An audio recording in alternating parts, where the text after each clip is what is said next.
I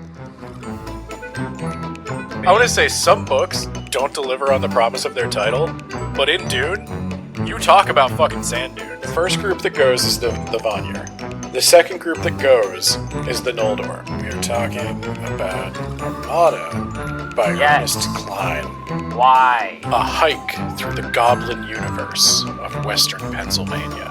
Jeff the Killer, The Hunt for the Skinwalker. No! Science confronts the unexplained. God! No! No! God! Zach Bagans, Tom Bombadil, High King Ariendor. Okay, you're just making up names now. Oh, God! I'm in hell!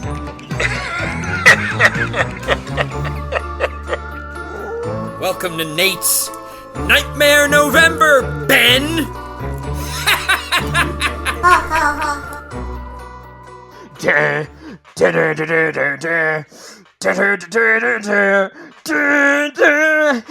Some words about books, Ben.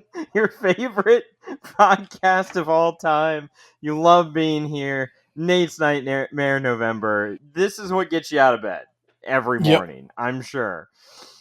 Yep.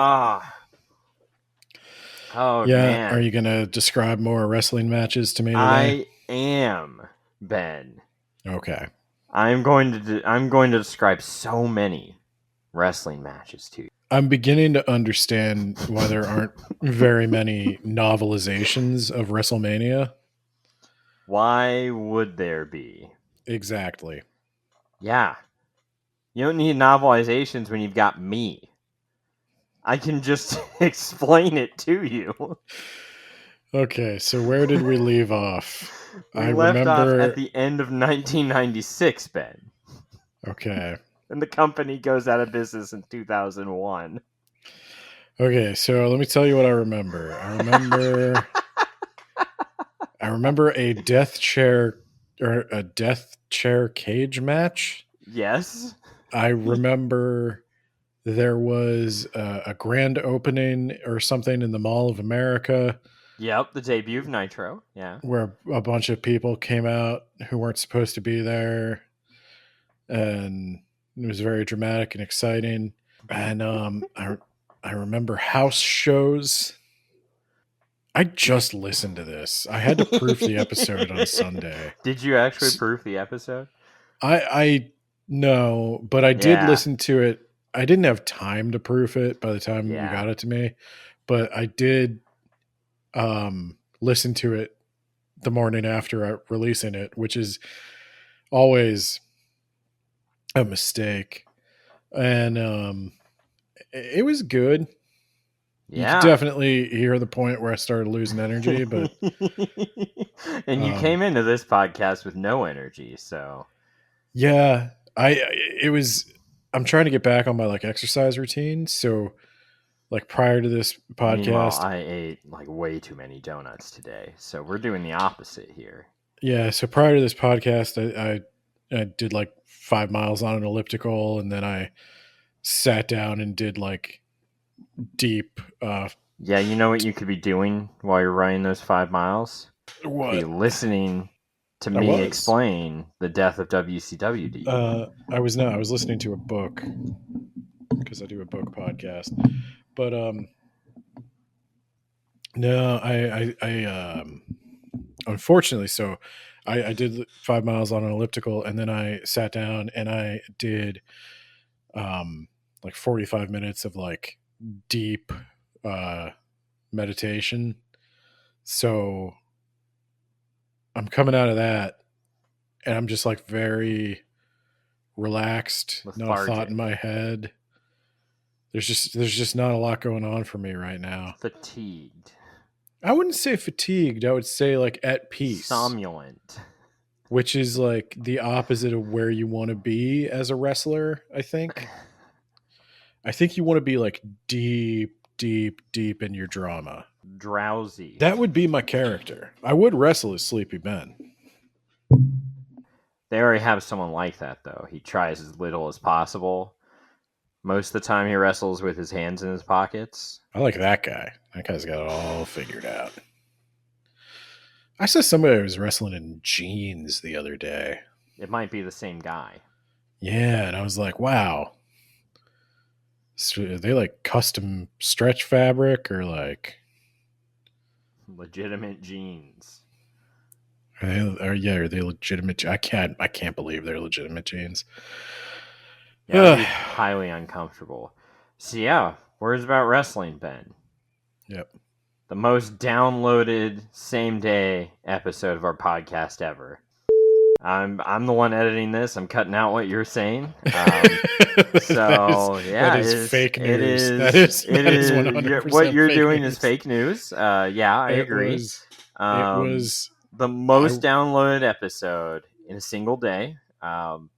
Just taken off to the moon. I don't even think. I'm already think it was silencing your track. No one can hear what you're saying, Ben. I think it was actually you're just beaten by you're saying Nader. election lies over here. I think Ralph Nader beat it again. I took a poll in 9 swing states of people who listen to this podcast or might listen to this podcast, and they gave a very positive impression of the episode. So we did get feedback. Like, we did get positive feedback. There you go. I'm going to edit that part out where you said, I think, at the end of it. And it's just going to sound like we got positive feedback. Number 1 episode, to the moon. Let's go.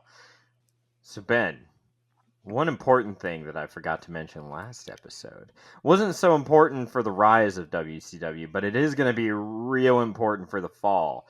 Hulk Hogan, you know that huge contract where he made just a shitload of money, just every single match he gets all the money. Mm-hmm. He also had in his contract total creative control of his sex tapes. No, actually he did not have total creative control of that. That got out of hand, got leaked to Gawker. That's where you want to have total creative control. Yeah, no, he did not have total creative control of that. But if he doesn't want to lose, he can just not lose. If he wants to be the champion, he can just be like, I'm going to be the champion now. Okay. I mean, that seems like it's obviously going to backfire on the company. It seems like a bad idea. Yeah. But he wasn't going to sign any contract without it because he might be asked to lose. It doesn't seem like he's a great wrestler. Hey now, there was a time in the 80s where he was super athletic. I'm told. But I've never seen those matches. I'm not going to go out my way to look at them. I believe my mom has told me this story. I was born while Hulk Hogan was wrestling the Iron Sheik. Oh. Wow, you were born when he won his first championship. Yeah. Maybe. And then the rest is history. Yeah, the Iron Sheik was the guy he beat to win the world championship. And then from what they still argue on Twitter? Yeah, because the Sheik fucking hates him because Hogan promised that they would do more matches so Sheik would make more money, and then Hogan just didn't. And apparently he kept calling him Sheiky Baby. Fuck you! That's not even a thing. And yeah, the Iron Sheik was actually, legend has it, the owner of the AWA was pissed that Hogan left, and he offered Sheik, like, I don't know, $10,000, $20,000 to legitimately break Hogan's arm or leg in their match. Did he? No, he thought that they would work more matches, and he was like, that'll be more profitable for me in the long run. And then he got fucked. So I bet he wishes he did. Yeah, I don't know. That's a lot rough, to take in. Yeah, So why were they so all in on Hulk Hogan? Was he that recognizable? He was the top star in the industry in all of the 80s and the early 90s, and then there was like a little steroid scandal, and he was asked to go away. But, top star, Ben. What about that Dwayne "The Rock" Johnson? That would be about 2 years from now. Oh. And Stone Cold Steve Austin would be about a year from now. So it is possible to conceive that, like, maybe you could build a star? Ooh, no. Absolutely not in WCW land. It has to be all... You have to buy all your stars. You got Kevin Nash, Scott Hall, Hulk Hogan, the Macho Man, Sting. We don't count Ric Flair. We're going to do Woo. everything we can to hurt Ric Flair. Woo. Woo. that Ben energy. That's my favorite. Like Ben I Flair. remember Ric Flair, and I do a perfect impression of him. Woo. Yeah, that's spot on. I'll put him side by side, and we'll see if the listeners out there can figure out which one is you and which one is Rick. Hang on, I'll give it a little more gusto. Woo. There you go. There you go. Figure out which one is Ben and which one is Rick. So, 1997, WCW has that winning formula, Ben. It's got a bunch of just letting Hulk Hogan do whatever the fuck he wants. That's the formula. It's partially that. Yeah, you got Hulk Hogan, these older guys in the main event spots that all the fans want to see, but then on the undercard, Eric Bischoff got a bunch of cruiserweights from Japan, Mexico, and various promotions, smaller promotions in America and Canada, I guess. Canada is basically like America Junior, but anyway. So that's what they've got. They also have a big old safety net in Ted Turner's pocketbook. Because I forgot to mention this, but an executive in the early 90s when they were bleeding money, an executive wanted to remove WCW from the airwaves, and Ted Turner told him to never bring that idea up again. So nobody did. Ted Turner has a soft spot in his heart for professional wrestling, because that was one of the cornerstones of his original Super Network, Ben. I don't know why I thought for a moment you meant a literal safety net, and I was like, oh, they took away the mats, so like that would probably be a good addition. Back. Oh, good. Yeah. Okay. So people aren't just dying on the floor.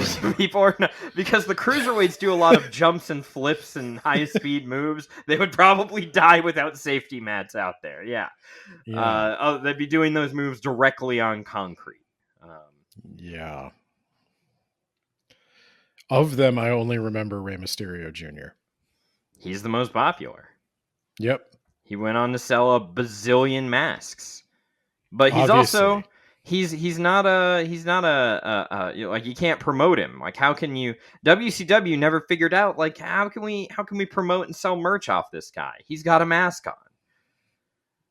I mean, you sell the mask. He's walking merch. What, you can't sell Ric Flair Speedos. Nobody wants that. You could sell a wig though that looks like Rick. You could sell a wig that looks like Ric Flair. Yeah. And I guess a lot of people did have. What did Hulk Hogan like spray that beard on? He did dye his beard black. When he became a bad guy, he dyed his beard black. Brother. Well, he still had the blonde mustache, but he dyed his stubble black. He still had the blonde mustache, but he had a black stubble beard, so that you know who the bad guy is. I mean, I could. That goes back to Carney days. You know, they call it baby face because the baby face would be clean shaven, and the heel, I don't know why they call it heel, but the bad guys, they had facial hair. Uh-oh. Yeah. You think we're the bad guys? It's kind of lost that meaning anymore, but I was going to say, because I'll be real, the bad guy here. The only reason I have facial hair is because I have a very weak chin. Yeah, you do. And I'm kind of insecure about it. And so with facial hair, I look like I have a properly proportioned face. Yeah. And that's why you're the bad guy. You're trying to hide your flaws instead of being honest with yourself and the rest of the world, man. That's deep. Yeah. We're getting into some deep like the WCW roster, Ben. Yeah. Which has a lot of talent and you've money. got Hulk Hogan, Kevin Nash, Rey Mysterio, the others from Japan, I hear. And you've got Sting and Hogan, the match everyone wants to see, but we're not going to see it until the end of 1997. We're gonna do a slow burn, Ben. It's gonna be great. The ultimate hero is going to beat the ultimate bad guy and save the company from the NWO. That's what's gonna happen, Ben. That's where the story is building. It would be weird if it were anything else, Ben. Weren't there 2 NWOs at one point? Yeah, but that comes after this. Okay. I remember there was a red one and a black one. Yeah. So, and then there's the Elite, and then there's 2000, and then there's the LWO, and the BWO, and the NWO WWE version. They might have gotten a little carried away. NWO Japan. Okay. They may have gotten a little carried away. It may have been just a bit diluted. Sold out, Ben. That's where we're at. Can it be a new world order of Japan? Yes.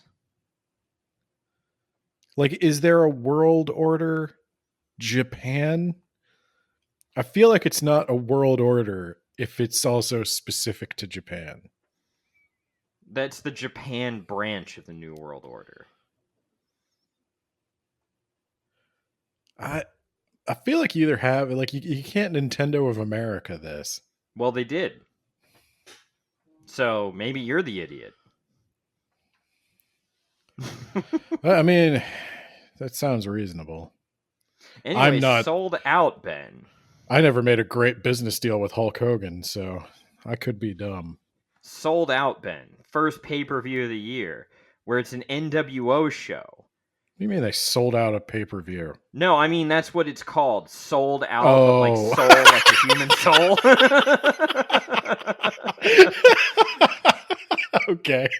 You gotta create your own success, I guess. Well, the idea that Bischoff had, according to the book, is that he was going to try to sell 2 pay-per-views a month. One was an NWO show, one was a WCW show. The NWO show had an evil referee, Nick Patrick, as the referee of all the matches, who would screw all the WCW guys, who would come to the ring without any cool music or any fanfare, and the ones who weren't on the show had to sit in the crowd like geeks and losers. Anyway, it was a failure. No one wanted to watch that. That sounds really bad. Yeah, I don't remember ever buying one of those. That's for the best. We did pay for pay-per-view. Some of them, though. We did too, but for the WWF pay-per-views. We did get WCW pay-per-view, but I could not remember for the life of me which ones we got. You remember Piper Hogan at Starrcade, Ben? That ended up being a non-title match, and it was kind of a fuck you for people who thought it was going to be for the title. Where they did a rematch for the title at Super Brawl, which I think is named after the Super Bowl, Ben. And this time Randy Savage turned heel. Oh no! I don't even think that's possible. I mean, he is a very paranoid man. He did... I don't know. He's punched Hogan directly in the face before. He also had a great rapping career, Ben. Well, see, this is my problem. Be a man, Hulk. Literally, the Macho Man Randy Savage can't be the bad guy because what he does just becomes right. He spent most of his career as a bad guy, I feel. Please tell me he didn't say the N-word. Please tell me this is the one guy that didn't say the N-word. If he did, it wasn't a public instance. God. Roddy Piper, actually, in order to promote unity or whatever, he dyed half his body black for WrestleMania. I don't know. That's not how you do that. And then... That's not how you...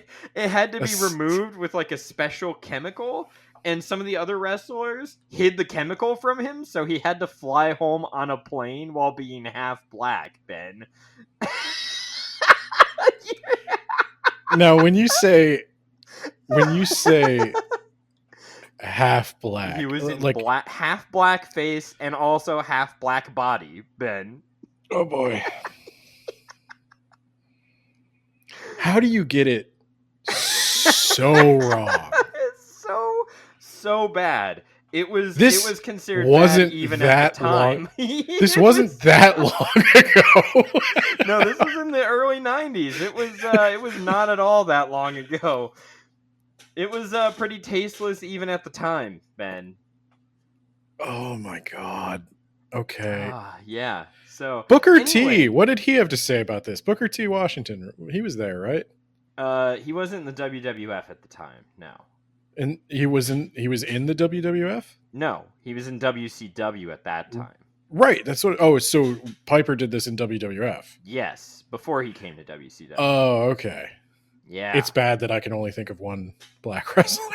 Yeah, it kind of is. And he's named after like a civil rights icon, so it's Booker like T, obviously Stevie Ray. Yeah. Yeah. Booker T boy. used the N-word addressing Hulk Hogan. It's actually a famous promo where he fucked up. He meant to call him a sucker, but he said the N-word instead. Okay, so first off, he's allowed. Oh God. Okay. He's allowed to say it, but maybe you shouldn't say it on live TV. I feel like that's you can see in the promo too. As soon as he says it, he realized like, oh my god, why did I say that? I fucked up. Oh god. I don't feel like that's the worst thing that happened that night. Like, no, probably not. This place is insane. Anyway, they hired Dennis Rodman, Ben. The basketball player? The basketball player. He's I don't part of the this. NWO now, Ben. I mean, that sounds like something he'd do, but I don't remember this. I don't remember this at all. Rodman and Hogan fought Lex and the Giant at Bash at the Beach. And I don't remember... Rodman big enough? I mean, I know he's very tall. Most of the work was done by Hogan. I was going to say, like, I know Dennis Rodman was like a bruiser in the NBA, but like a lot of those guys like snap like twigs. Yeah. But this was at the height of his popularity in 1997. Was it? Was that the height of his popularity? Yeah. This is when they were winning national championships. When did he wear the dress? I have no idea, Ben. Oh, because I remember that was a whole big thing. So the plan was then to have Luger chase Hogan for the title, which he did eventually win. And then he lost it 6 days later back to Hogan, and they never really mentioned it again. And the book highlights that when push comes to shove, the NWO never lost a big match. The Steiners, you know the Steiners, Scott Steiner will later on start growing in size and start being like real He had aggressive. A bicep on his bicep. Yes, he's the guy with the bicep on his bicep. He's not there yet.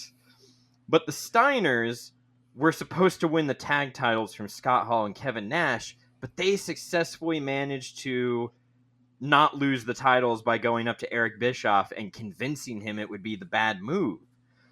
So the NWO never loses the belts as much as possible. Or when they do, like when Hogan lost it, they'll win it back right away and we'll just pretend like it didn't happen. Then I do kind of remember that because like there was no point rooting for anybody else. I do remember that. And most of the TV main events ended with like 1 million run-ins. You can definitely see as Nitro goes on, as they're getting towards the finish, the crowd will stand up and look to the entrance ramp to see who's going to run down and fuck everything up. And it sucked. And no one liked it. Ric Flair famously said, like, when asked, like, what is the worst wrestling stable of all time? He said the NWO, because they came in, they beat everyone forever, and then the company went out of business. Okay. So Ric Flair is leading a group called the Four Horsemen. Very famous team. of guys that have been around since the 80s. The membership changes every now and then, but it's almost always Ric Flair, Arn Anderson, and then 2 other guys. And the idea was, okay, this is going to be another group that can go toe-to-toe with the NWO. And there's a famous program. Oh, God. A famous promo. Arn Anderson has to retire because his neck is fucked up, and he cuts like this really emotional promo in the middle of the South around all his fans. Very well received. The next week, the NWO come out dressed up as the Four Horsemen, mock them relentlessly. Kevin Nash is in a neck brace, pretending to be Arn Anderson, bringing up his real life alcoholism. Right? And the original plan was, when the NWO mocked them, the Four Horsemen were supposed to come out and beat the shit out of the NWO and get revenge. The NWO, again, managed to convince Eric Bischoff, nah, let's not do that. So they didn't. So, like, I guess I'm trying to understand the logic here. Okay, here's the logic. Ric Flair, company man for the most part. I mean, kind of. But except for that time he took their belt and sold it to somebody, but yeah. Yeah, he is super, super over in the Carolinas. You could put Ric Flair's face on a poster and you could probably sell thousands and thousands of tickets. Maybe even sell out. So every time they go to the Carolinas, they got to beat the shit out of him. Which is what happened. Arn Anderson brings in Kurt Hennig, Mr. Perfect in the WWF, to be his replacement in the Horsemen. And the Horsemen face off against the NWO. And Kurt Hennig betrays them, leading to an NWO win. Fuck you guys. Well, I guess my thing is, where I say I'm trying to understand the logic, I'm trying to understand the logic of wanting to win all the time when you know you're like, because that's my you spot, know, brother. But you know you're not That's my actually spot. winning anything. Yeah, but I need to keep my spot at the top of the card. If I start losing and start slipping down the card, you're not going to pay me $3 million or $5 million at our next contract signing, because you're going to be like, oh, well, you're no longer the top guy. You're like, upper mid card or something. And that won't work for me, brother. Well, but if you're the bad guy who doesn't, like, the bad guy shouldn't have the title all the time. Yeah, but alternatively, that's my spot, brother. Okay, if you don't want the bad guy to have the title all the time, here's an idea: turn me face, and I'll beat everyone else up and be the top guy forever, brother. I mean, that would probably be better. Well, fans are sick of seeing me as the face, so I have to be the heel. Okay, but you could be the heel and still get paid $3 million every match, right? Like you know how everybody really likes the character Darth Vader, but he doesn't like win a lot. Hey, he wins a lot. Not when it matters. He loses at the end. Yeah, that's the thing. But that's not going to work for me, brother. Okay, let's put it in something that is maybe a little more comparable. Like, you know how in the He-Man cartoon, no, Skeletor doesn't kill He-Man. Yeah, every episode. But what he needs to do is beat the shit out of He-Man's friends for a year, and then we lead up to the fight with Skeletor and He-Man. Right. And then Skeletor needs to kick the shit out of He-Man for 28 minutes of their 30-minute match. And then at the end, Skeletor slips on a banana peel and falls into the lava, and thus He-Man is the winner, brother. Yeah, but like you can't exist without somebody they want to watch you fight. No, I don't know that. Actually, my contract says $3 million a year, and that seems but like I won't have exist. $3 million to pay you. You got Ted Turner's money. Ted Turner is a billionaire with a B. He's good for it. Why don't you just like start a speaking tour? Well, I am going to try and run for president in 2 years. That's a thing that happens. I mean, It's- why the fuck not? At this point, what? Sure. Well, this is still 1999, where we didn't want celebrities in the White House. But Jesse Ventura got a governorship, and that doesn't work for me, brother. It's not written in my contract that I can boot him out, so I need to be the president, dude. I just don't think this is a sustainable business model, Hulk. Well, let me tell you about a sustainable business model. All right? You pay me $3 million a year, and I cash those checks. Well, what if I pay you Sustainable $3 million? business model. What if I pay you $3 million a year and you just lose sometimes? That's not going to work for me. I got creative control. How about this? I'll lose, and 6 days later at the pay-per-view, I'll win. I'll get my win back. Okay, you know this isn't real, right? You know you're not actually winning anything. This world championship begs to differ, and also my $3 million spot. You'll brother. still have $3 million. You just don't get called world champion all the time. Ooh, that's not going to work for me, Jack. But you know you're not actually a world champion, right? I Like am a you world don't- champion. You don't I'm a have that. multi-time world champion. You don't have that I'm belt insulted because you'd you're even say this. you're the best wrestler. You need to eat Arguably, your pasta, Hulkios. you're making terrible wrestling choices. Like whatever a wrestler is, you are not the best at it. Check out these pythons, dude. Okay, but Scott Steiner is over there with a python that like ate a stegosaurus. I don't know what that is. That hasn't happened yet. That's not till 1999, brother. Okay, but like we're both in the gym right now watching him work on it, and it's like that's gonna be something someday. It doesn't take him 2 years to suddenly that transformation happens pretty quick, actually, because it's all natural, you know. Like I don't know what tissue the cancer is in, but that's cancer. It's cancer that makes him look fucking jacked. It doesn't. It makes him look unwell. Please, if you're listening to this podcast still for some reason and you don't know who Scott Steiner is, look up Scott Steiner. Just type in Scott Steiner bicep. It's disgusting. Like it should have been blurred on television. So even though all this stuff was happening, Ben, when you're hot, you can do no wrong. So WCW is still getting tons of buy rates. And now we're going to lead to a very infamous event in wrestling history. I'm going to kind of yada yada through it because it's available everywhere. It's called the Montreal Screwjob, Ben. You know about this? No.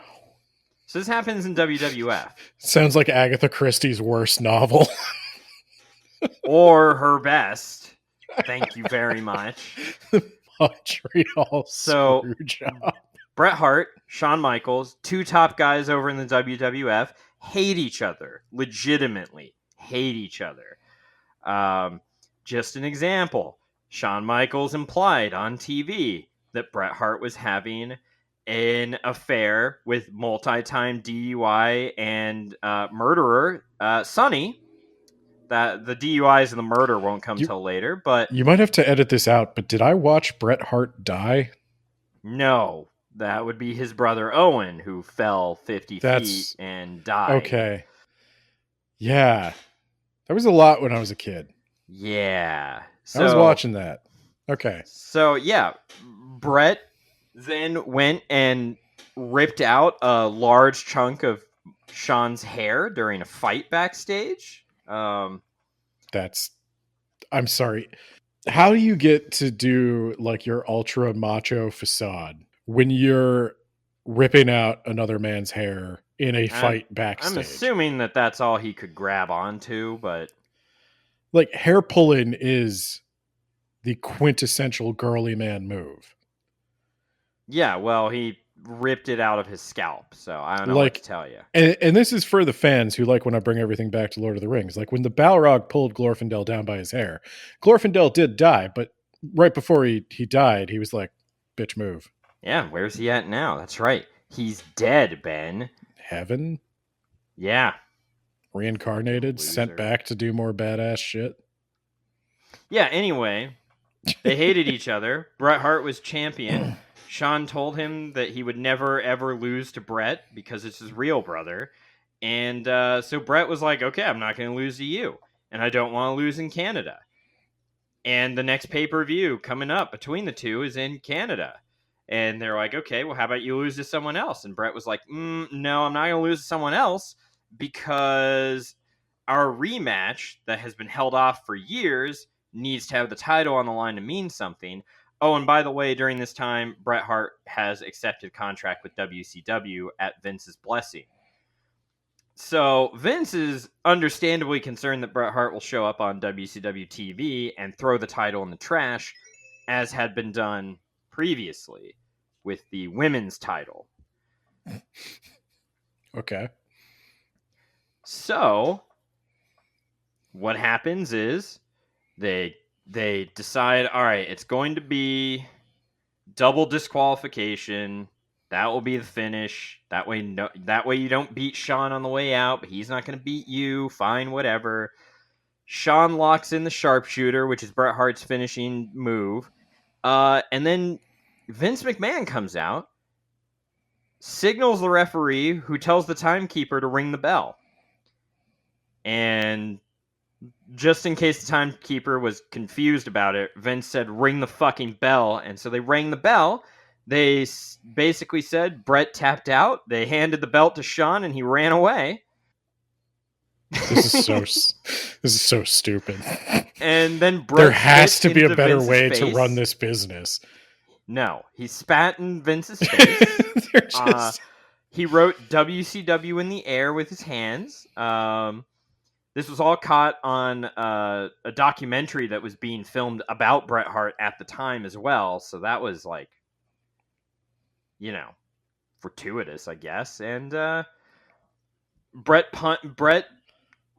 met Vince backstage, and Vince was trying to talk with him, and Bret was like, okay, I'm going to go take a shower, and when I come out, if you're still here, I'm going to punch you in the face. Vince McMahon was still here when he came out of the shower, so he punched him in the face. And then he went to the paper and talked about how he was screwed out of the title, Ben. And now he was going to WCW. And a lot of the boys were not happy with the screw job, Ben. And this is real. Like this is all real. Vince McMahon, this isn't kayfabe. No, this is all real. Vince tries to sweep it under the rug. No one wants it, so he turns it into a work. Okay, it was a shoot, and now it's a work. This is how he becomes the Mr. McMahon character. He starts saying that Bret screwed Bret, Ben. Okay. And in a few months, he will be the most hated heel in all of wrestling. Who, Bret or Vince? Vince. Bret, on the other hand, is going to go earn several $1 million to basically do nothing. I was going to say, I remember Bret Hart fondly. Yeah, he kind of gets the shit end of the stick. So Eric Bischoff will claim that Bret was not the same man who he was before, not the same wrestler. He kind of lost all the life after he was screwed. Bret will say that they fucked him 6 ways from Sunday. They never had a plan for him. Every time he started getting something going, they would just take him off TV. Of course, I do kind of remember that during 99, and spoiler, he will eventually become champion, and then he'll just get the shit concussed out of him, and he will be forced to retire. Yeah. You you would think after he like lays his last boss out, you wouldn't want to do that to him, but I guess he got away with it. Maybe he was just never alone with him. So yeah, they screw him 6 ways from Sunday. So we've got WCW. We've got Sting and Hogan coming up, Ben, at Starrcade. Biggest show of the year. It's about to do a shitload of buys. We've got Bret Hart, their champion, coming in. He never lost the title. He's gonna he lost. referee. He got the bell rang. Yeah, it didn't happen, Ben. He was screwed. He's the real champion. And then you got Kevin Nash refusing to lose to the Giant for some reason. He said that he had some sort of stomach issue. I can't wrestle today. But everyone apparently heard that he said he would never lose to the Giant. So then Why do they he beat care? the Giant 3 pay-per-views in a row. Ben, winning makes you more over in the eyes of the fans. And if you're more over, you sell more merch and you can justify a bigger paycheck. But can't you just take turns losing? No. I've got to Somebody win has to 90% of lose. my matches. Yeah, that guy can lose. But like, but somebody has to lose, right? Like, Yeah, you don't have a you can story. lose. Lay down for me, brother. But don't you want villains to lose? Well, Ben, here's what's going to happen, all right? Hogan's going to finally lose. It's Starrcade. Sting, the most over babyface in the entire industry right now. Maybe more so than Stone Cold Steve Austin. He's going to finally save WCW. Over in this case is a good thing. Yes, that means that the fans are really high on you. You're cheered. Your merchandise is flying off the shelves. You're selling tickets. Top guy. I feel like in the outside world, over means like you're done. It happened and it's in the past. Yeah. Well, not here. That's over the hill. This is just over. Okay. So yeah. As Sting is making his way to the ring, Hogan's talking with the referee about something, Ben. Anyway, the match starts, and Hogan starts beating on him, and beating on him, and beating on him, and beating on him, and beating on him. And then about 24 minutes or whatever goes by, he's beating on him, and then Sting gets hit by the leg drop. And it goes 1, 2, 3. Sting lost. And then Bret Hart comes down and is like, there's not going to be another screw job here. And he knocks out the referee, restarts the match, and Sting wins. So what was supposed to happen? Because Hogan didn't like that Sting hadn't tanned. He didn't look like he worked out. I'm not going to lose to this guy. He looks like a loser. Sting hadn't tanned? Is that real? He's not tan enough. He's not tan enough. He's not big enough. He's not taking this seriously. I'm not going to lose to him. I need to lose to a real competitor or else I'm going to look weak. Is this real? This is real. This is real. This isn't the kayfabe. No, this is real. He thought Sting wasn't big enough. He wasn't big enough. He wasn't tan enough. He looks like shit. No one will believe it if I lose to him. Hulk. Yeah. How old is Hulk Hogan? He's in his 40s at this time. So he looks worse. Well, guess what? Creative control. So it's a rough 40, brother. So it's like, okay, fine. You won't have to lose cleanly to him. See, you'll hit him with the leg drop. The referee will go 1, 2, 3, and then Bret Hart will be like, "Oh my God, there was a screw job that just happened. We're not gonna do that." I'm sensitive to that. And so then the match will restart, and Sting will beat him. Now, I think Nick Patrick, the referee at the time, has basically said Hogan bribed him to do a normal count instead of a fast count, so that Hogan will have beaten Sting 1, 2, 3.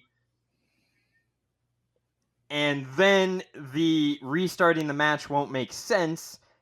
And is Hogan this real? This is real. Nick Patrick accepted a bribe from Hulk Hogan. The fake corrupt ref. It's really corrupt. Is actually corrupt. Okay. And so this is why wins matter. I'm beginning to see why no one goes to jail, because you could never prosecute this. Yeah. Yeah, so this is why Sting stops being so over, because he was beaten by the villain, you know? Just that was the end. Why didn't Sting just get up when he realized they were doing a slow count? Because he's a professional. Well, I mean, Yeah. why doesn't this turn into a shoot? It probably Like, why should. doesn't somebody just beat the shit out of Hulk Hogan? Dude's pushing 50. He looks like shit. He looks tired. Every time I have seen Hulk Hogan in WCW, he looks tired. Well, they didn't. And that's why we're at where we're at now, Ben. So Sting will eventually beat Hogan in a rematch 3 months later after the title is held up. But the damage is already done. His star has already fallen. He's no longer the hottest act.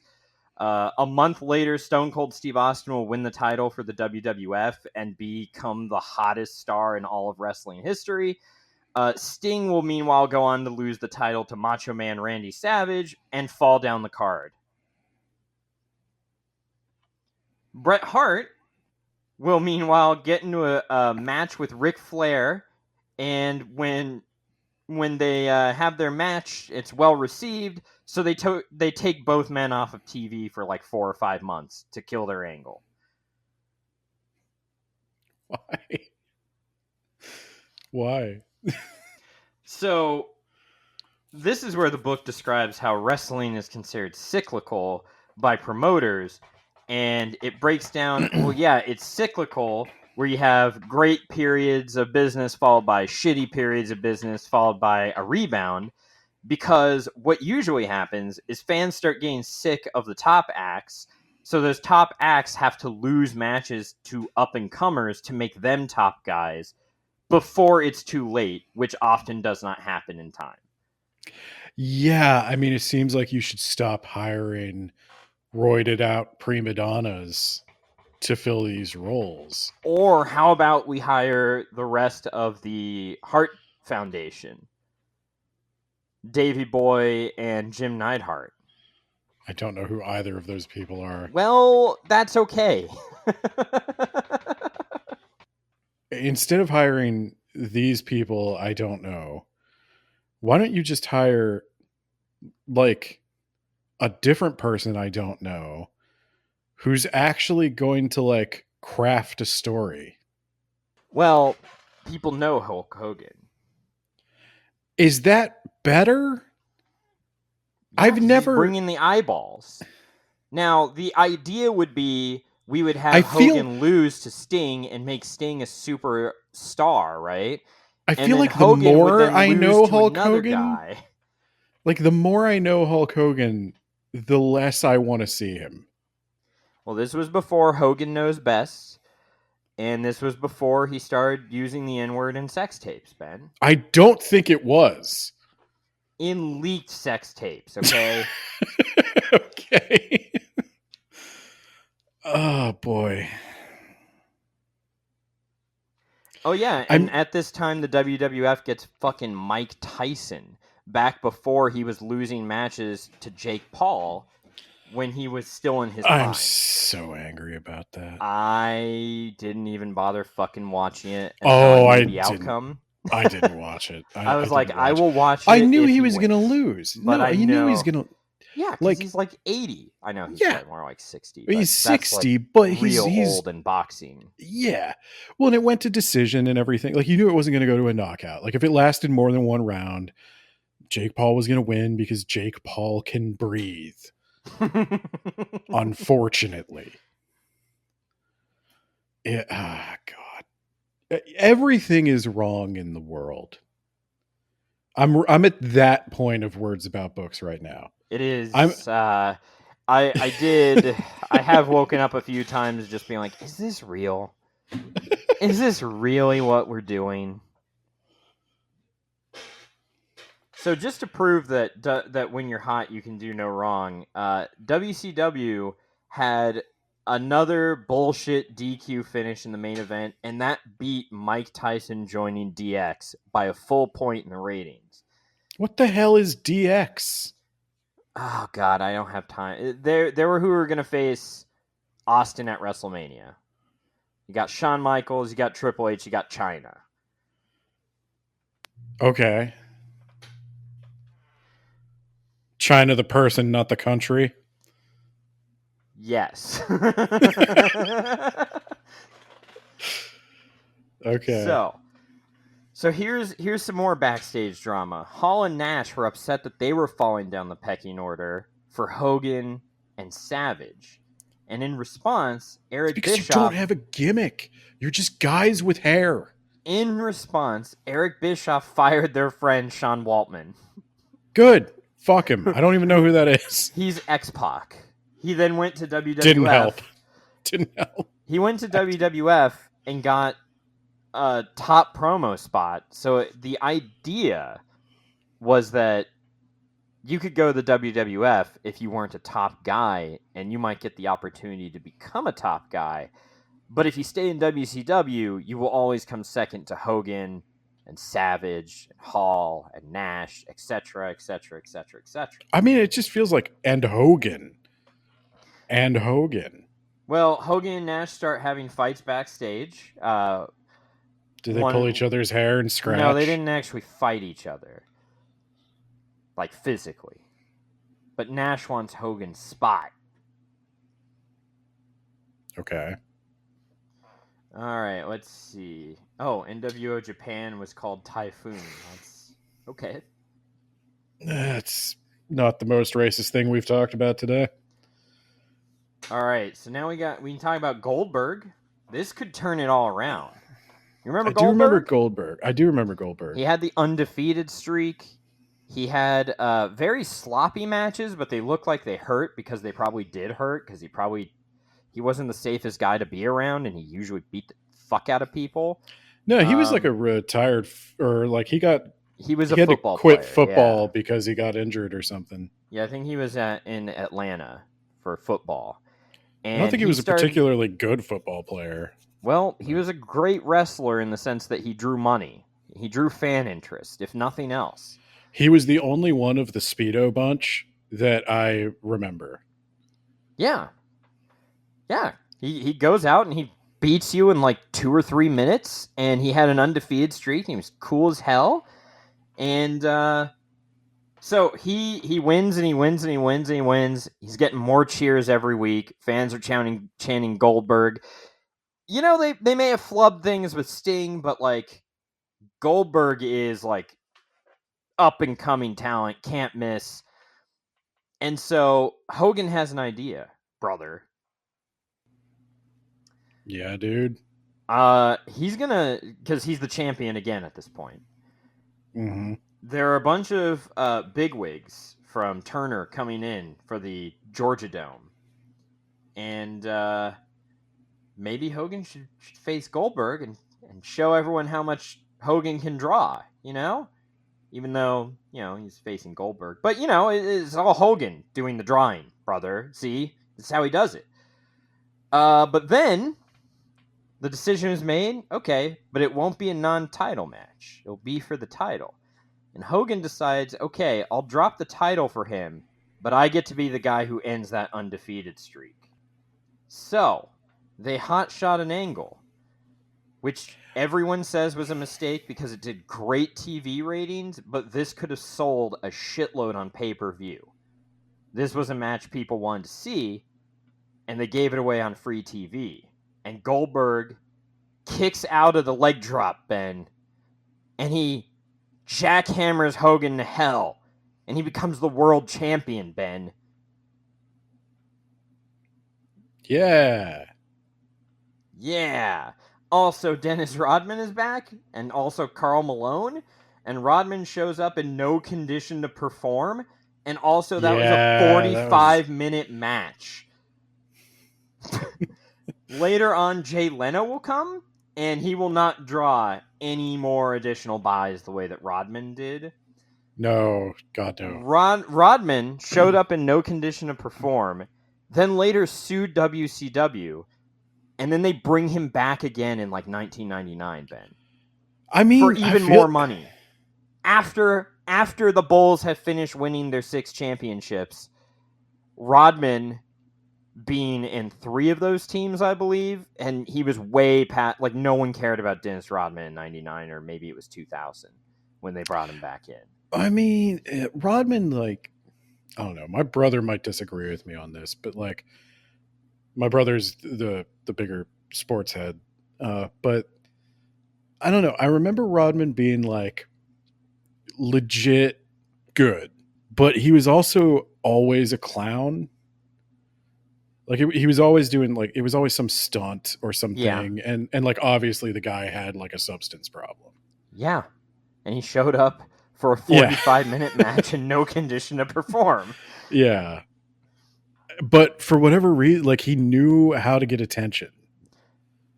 So this is highlighting that the celebrity magic is gone for a lot of these guys, but WCW kept paying top dollar to bring them in, which will be a problem. So Goldberg, despite being the champion, often did not main event the pay-per-views, or maybe wasn't even on the pay-per-views, because the top guy was always still Hollywood Hulk Hogan, brother. You think he regret? Was he Hollywood Hulk Hogan because he was in a movie? I don't know. He was in several movies. None of them good, Ben. But you don't take away those acting credits. I think he was Santa with muscles. I think that was him. Look, he was no Roddy Piper, all right? He didn't have They Live. That was a solid movie. That was pretty awesome, right? John Carpenter, classic. Kind of wish we were talking about that. Scott Hall was arrested for allegedly getting intoxicated and groping a 56-year-old woman, so they made his gimmick to be intoxicated on TV. Well, I don't know how much of a choice they had, but yeah, okay. Scott Hall was fairly certain that they would never fire him because he was too important of a witness in the WWF copyright lawsuit. And spoiler alert, when that finally gets resolved, Scott Hall gets fired a few weeks after that. I don't feel bad for him. He sounds like a terrible human being. They do. They ran a lot of angles, actually, that most people didn't understand the reference because it was all like backstage bullshit. Oftentimes, they would try to work the boys and not the fans. Like Ric Flair was in a match and he faked a heart attack. I remember that. I actually do remember that. They actually do it twice. I remember that too. I remember as a kid being like, this guy probably shouldn't wrestle anymore. I had no idea that it was fake. So Chris Jericho has a program with Goldberg that's just kind of halted and killed off. Jericho will later go on to the WWF and become a multi-time world champion, but they never cared for Jericho. I never cared for Jericho. I don't care for his political beliefs, but I mean, all of their political beliefs are fucking terrible. Yeah, that's true. But many of them wrestled with Donald Trump, so that's true. So then the Ultimate Warrior comes in. I can't even begin to get into all the stupid shit. He apparently had black magic too, Ben. He teleported in out of the ring. He teleported people, and also they transformed into fake blow-up dolls of themselves. Hopefully you don't notice that that's just a blow-up doll up there. Whoopsie. Hogan sees him in the mirror, but no one else sees him in the mirror. I mean, everyone, actually, at home sees him in the mirror as well, but, like, Eric Bischoff doesn't see him in the mirror. And then they have a match where they're both blown up early on. They can't breathe. Hogan, the Warrior... So Hogan tries to drop an elbow, and the Warrior log rolls away from him. So he goes to drop another elbow. That's and the Warrior, he log rolls away from him, Ben. And then you know what he does? He reverses course, and he log rolls towards Hogan. And Hogan doesn't know what to do. And he gets tripped and falls, Ben. This is some SpongeBob shit. I'm on board with it. And Hogan pulls out flash paper and throws it at Warrior. Like a ninja? He forgot to light it on fire. It was supposed to turn into a fireball. He forgot to light it on fire. So he tries again, and the fireball explodes in his face. Oh no, his beard. It's highly flammable. The popular belief, Ben, is that they paid the Ultimate Warrior about $1 million for 3 shows, of which they only used him for, I think, 2. The reason they did this is so that Hulk Hogan could get his win back because he lost to the Warrior at WrestleMania 6 and never got his win back, Ben. So Hulk Hogan deployed ninjutsu to counter the Ultimate Warrior's black magic. Did he win? He did win. He got his win, and then they promptly released the Warrior. Okay. With $1 million richer, so that he could go on to talk about how he doesn't like gay people at college campuses. That's also true. The Ultimate Warrior was a piece of shit. There's just not a lot of, I don't want to generalize here, but it seems like everyone involved in this business has taken like maybe a few too many hard hits. Jericho attempts to put the Lion Tamer on Jim Neidhart. That's where you roll them onto their stomach and you wrench on their lower back using their legs as leverage, right? Oh, yeah, I remember that. Neidhart is too fat and is struggling to get over. So finally, he just starts verbally submitting, and the referee won't ring the bell. And so Jericho says, fucking ring the bell, the match is over. And the referee is like, I didn't hear him submit. So Jericho says, wrestling is fake, you jackass. Now ring the bell. There's also a match that the book specifically noted. It just seems like if you it can't be like that hard. These can't be the only people who want to do this. Hogan announces a presidential run, and I'm going to skip ahead to 99 for a moment to wrap that up, but Jay Leno asks him hard-hitting questions such as, what party are you going to be? And Hogan says, right now, I'm right down the middle, brother. Okay. Valid, I guess. I don't know. Did Hulk Hogan cost Al Gore the presidency by not running as a third party?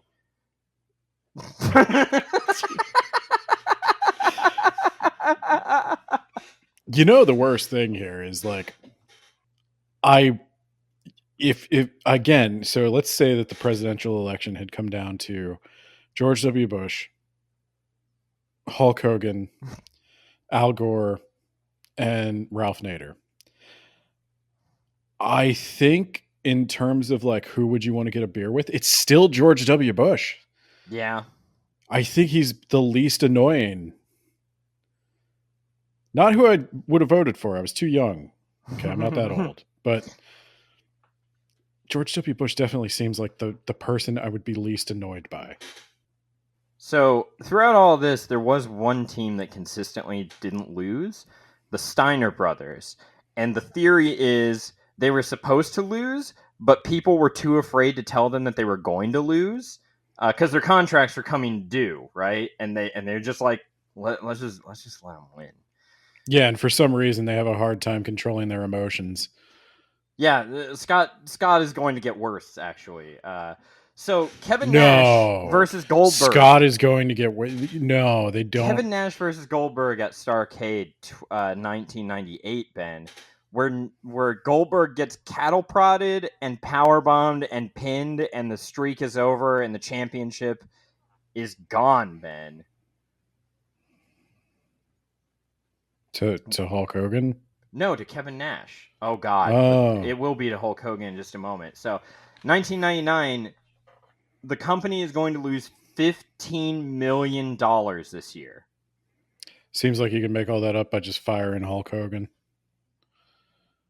But then who will be your top guy, dude? I feel like we got I've already beat Sting. 6 candidates. So... Like, what if we just, like, Hulk, get the fuck out? Well, how about instead, they have... This is around the time I started watching, because I remember this. Mick Foley is going to win the WWF Championship from The Rock on WWF.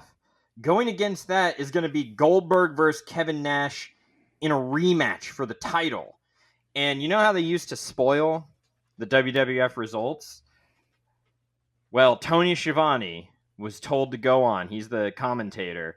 Eric Bischoff told him to spoil that Mick Foley was going to win the match, and then insult him for being a mid-carder in WCW. And immediately millions of viewers switched, or maybe it's only 500,000. A decent chunk of their audience, though, changed the channel to watch WWF. And those who then finished seeing that win were able to go switch back over to Nitro for the last few minutes to witness this shit, Ben. Goldberg was taken to prison for aggravated stalking ? Now, the original claim was going to be like some sort of assault on a woman, and Goldberg was like, I'm not fucking doing that. Good call. Good call. So then when the police were questioning Miss Elizabeth, the woman in question, her story had a lot of continuity errors, plot holes. It didn't happen. So Goldberg was free to go, but can he make it back to the arena in time? Well, it turns out he can't. So substitute is Hulk Hogan. So Nash calls him out. They're ready to have their match. Hulk Hogan hits Nash in the chest with a finger, and Nash sells it like he has been shot. Hulk Hogan then pins Kevin Nash, wins the title. He is now champion again with a finger poke, the finger poke of doom. The NWO, oh yeah, I forgot to mention, they split into the Wolfpack and you know, the red and black. Now they're back together, dude. This is the NWO reforming. The band is back together. Goldberg does make it out in time to get his ass beat, and they tag him with NWO. Okay. Also around this time, Rey Mysterio loses his mask. Yeah, that's this is actually when I stopped watching. I think that might have been why I stopped watching. Bret Hart was being groomed to face Hogan in October for the world title, so I don't think we lost. need to use the word groomed with this crew. It's too late. I already did. Eric Bischoff develops a $300,000 Mexican show, but the promoter he was working with signed up with the WWF, so the deal fell apart. But he still had to provide programming. So how is this real? So they edited 3-hour Nitro shows down to 1 hour and aired it for 16 weeks. And then later this deal would get renewed. Okay. How are these real people with like real American dollars making business decisions? Well, this Ben, seems so brain dead simple. Would it help? You just hire muscular actors. No, because then they can't work. You would just hire muscular actors, and they've actually tried this. It usually sucks in the ring. But okay, there's got to be some way to get like people on board who just it's called Hulk Hogan loses to someone with some credibility and makes them a star, and then we go after with that guy. Right, but this is my thing. Like, you got to stop dealing with these divas. Like, there's got to be enough people in the world who are qualified to do this. That you don't have to deal with these idiots. But they're just on the mid-card, dude. The cruiserweights can cruiserweight, brother. Has wrestling gotten any better? Can you spoil this for me? I think in terms of backstage bullshit, it's definitely gotten better. Because a lot of people have, like, guaranteed deals and... Because that seems... Right. That seems like the thing, right? Like, you hire them, you give them a contract for a certain amount of money, and, like... The bullshit McMahon also was a lot better at reining in people's bullshit. Yeah, because it seems like if I hire you, like, first off, I don't even necessarily. None of you get creative control. None of you. You're just. That's probably a good call. You're just big muscular idiots. I don't want you thinking. And then second, you just do what I tell you, and you get paid a certain amount. And I'll give you, if you're worried about like being around for a while, I'll give you a 5-year contract for a reasonable amount of money. Or you can pay me $3 million to never lose, Jack. I give you a reasonable, like, 5-year contract for a reasonable amount of money. I give you, like, health insurance and Oh, no. Nope, absolutely not. 401k Nope, and absolutely not. like, why can't we just make it like Nope. real No. work? Nope. No, absolutely not. Why does it have to be Contract this for like hire. why does it have to be a fucked up clown show? Because Why it do you came have to from enter carnies. I- This is carny bullshit, man, that just happened to get mainstream appeal for a while. I see. I think that's the thing. We gotta get rid of the carny bullshit. I know it has noble roots, I guess, but there's a reason carnies. Well, I was gonna say there's a reason carnies don't run the world, but I guess they do. I don't know. Yeah, they do. So shut up. Just accept Okay. it. Yeah, you win. So Hogan and the NWO wearing ski masks beat up Ric Flair in a field. They then unmask for some reason and run away, and then they film Ric Flair's lifeless body in a field for an hour, and nobody calls for help. Finally, Flair gets into a turnip truck when a man comes along driving a turnip truck.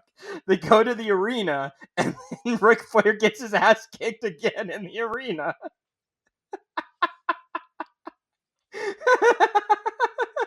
So when can we expect Donald Trump to nominate Eric Bischoff to some sort of cabinet No, he's going to position? nominate Hulk Hogan. Hulk Hogan.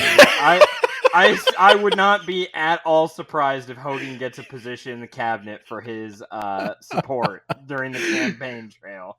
Yeah, do they still do that presidential fitness tests or whatever in like elementary school? I doubt it.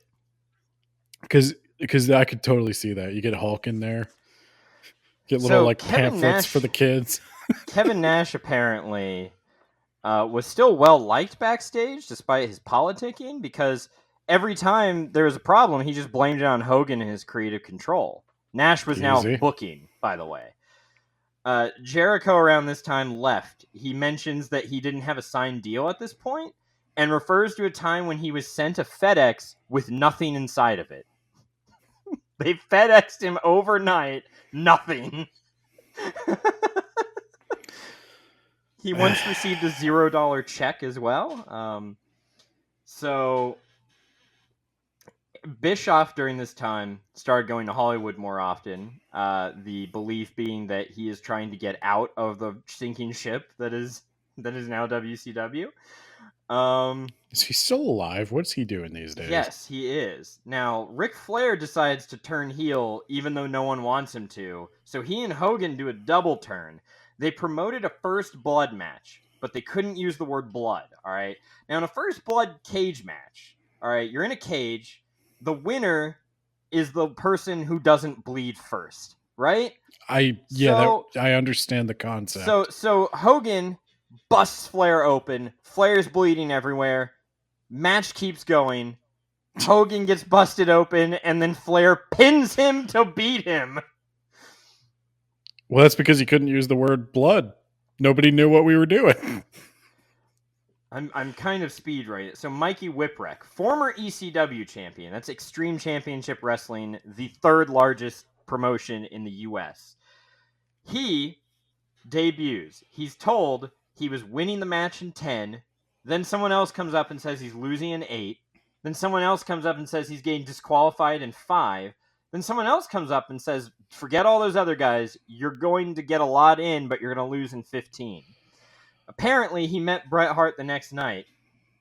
And Hart was there even though he wasn't even on the card. And he said to Mikey that he heard he had match of the night.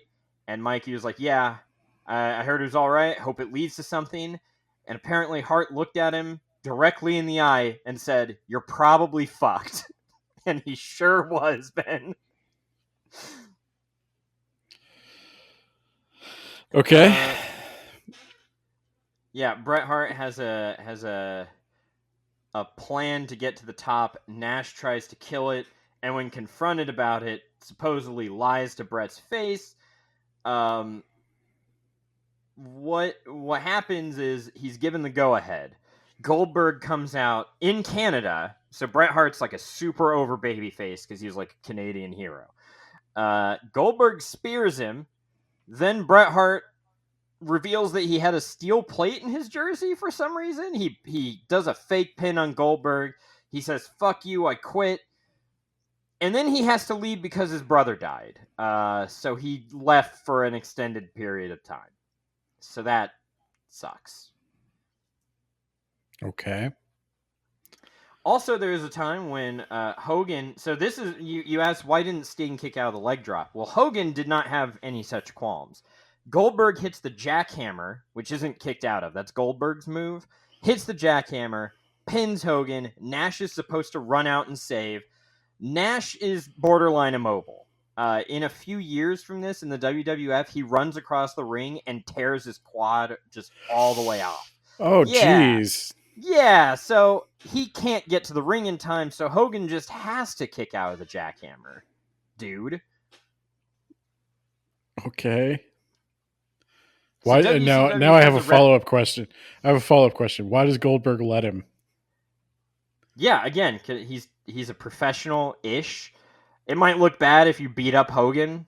Legitimately, your career might be over. Really? Yes, he's got a lot of pull. He's got that creative control, dude. But it seems like, I mean, if you just, honest to God, it seems like you could just kill him You could, and nothing's going to happen. but because this is not real he's life. a tough guy, dude. Not if he's dead. So WCW gains a reputation for being an old man's company. Who would have thought? Yeah, because which they're all fucking ancient.